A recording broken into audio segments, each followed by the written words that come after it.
രാജാവ് തൻ്റെ അരികിലേക്ക് തനിക്ക് കടം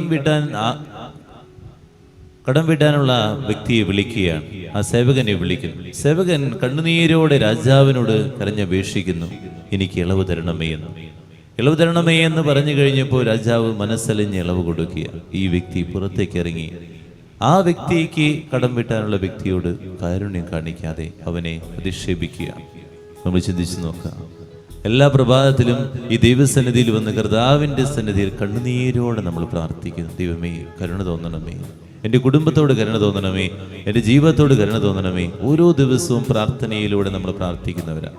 ഈ പ്രാർത്ഥന കഴിഞ്ഞ് പുറത്തേക്കിറങ്ങി ഞാനും എൻ്റെ ദൈവം കാണിച്ച കാരുണ്യം മറ്റുള്ളവർക്ക് കൊടുക്കുന്നുണ്ടോ എന്നുള്ളതാണ് ചിന്തിക്കേണ്ടത്.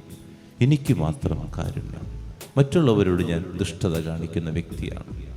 എനിക്ക് ദൈവം ഇത്രയധികം കാരുണ്യം ചൊരിയുമ്പോൾ ഞാൻ ആ കാരുണ്യം തന്നെ, കിട്ടിയ കാരുണ്യം മറ്റുള്ളവർക്ക് നൽകാൻ കടപ്പെട്ടവനാണ്. ദൈവം തന്നത് ഇരട്ടിയായിട്ട് കൊടുക്കാൻ എനിക്ക് മനസ്സുണ്ട്. പലപ്പോഴും നമ്മളത് ചെയ്യുന്നില്ല. ഇവിടെ നിന്ന് ഇറങ്ങിക്കഴിയുമ്പോൾ നമ്മളൊരു പിശാചായിട്ട് മാറുകയാണ്, നമ്മൾ ദുഷ്ട വ്യക്തികളായിട്ട് മാറുകയാണ്. ഒന്ന് ചിന്തിച്ചു നോക്കി.